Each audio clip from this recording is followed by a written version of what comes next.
Երեմիայի 4-րդ գլխում 14-րդ խոսքում Աստված այսպես է ասում Իսրայելի ժողովրդին.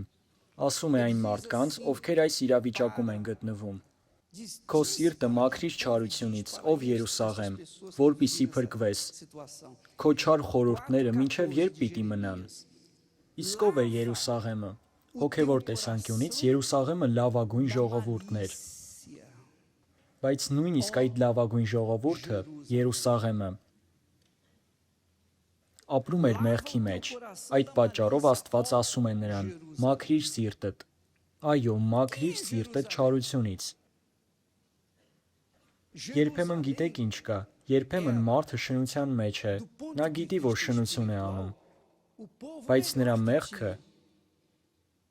շնության մեղքն այնքան դաժան, այնքան սարսափելի չէ Աստծո առաջ և այնքան մահացու չէ, որքան կեղծավորության, խաբեության և չարամտության մեղքը։ Գիտեք ինչ է դա։ Ինչ է նշանակում սրտի չարությունը։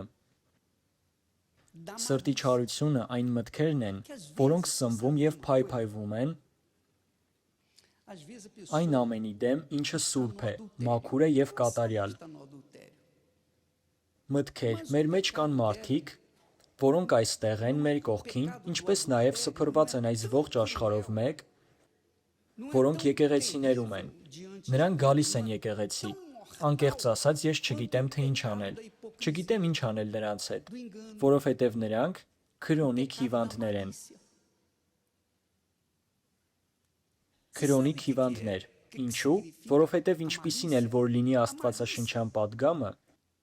ինչպիսին էլ լինի Աստծո խոսքը, նրանք միշտ ունեն մեկ ուրիշ, նենգ և չարամիտ փաստարկ։ Նրանք ունեն հակափաստարկ Աստծո խոսքի դեմ։ Նրանք ուղղակիորեն Աստծո խոսքի դեմ չեն խոսում։ Բայց մեկ էլ տեսար, խոսում են քարոզչի դեմ։ Նրանք ներսում ունեն այն միտքը, որն ասում է. դե այդքան էլ այդպես չէ դա։ Նրանք չափազանցնում են։ Նրանց խոսք փոխանցելու ձևը չափազանցված է, և նրանք սկսում են պահել ու սնուցել այդ չարությունը։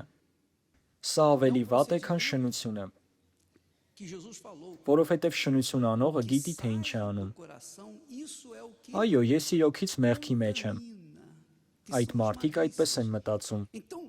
Բայց վարվելակերպի այս տեսակը, սա այն է, ինչի մասին Հիսուսն ասաց. այն, ինչ դուրս է գալիս սրտից, դա է պղծում մարդուն։ Դրանք հենց չար մտքերն ու չարությունն են։ Այնպես որ, նա այստեղ ասում է. մաքրիր սիրտը չարությունից, Երուսաղեմ, որպեսզի փրկվես։ Բայց չէ՞ որ ենթադրվում էր, թե Երուսաղեմը փրկված է, բայց իրականում փրկված չէր։ Մինչև երբ պիտի ձեր մեջ օթևանեն այդ չար մտքերը։ Մինչև երբ քո մեջ պիտի փայփայես ու սնես այդ չար մտքերը, այդ քննադատությունները, այդ անմաքուր հայացքը։ Կարճ ասած, դուք հասկանում եք ինչի մասին է խոսքը։ Այնպես որ իմ ընկերներ, զգույշ եղեք։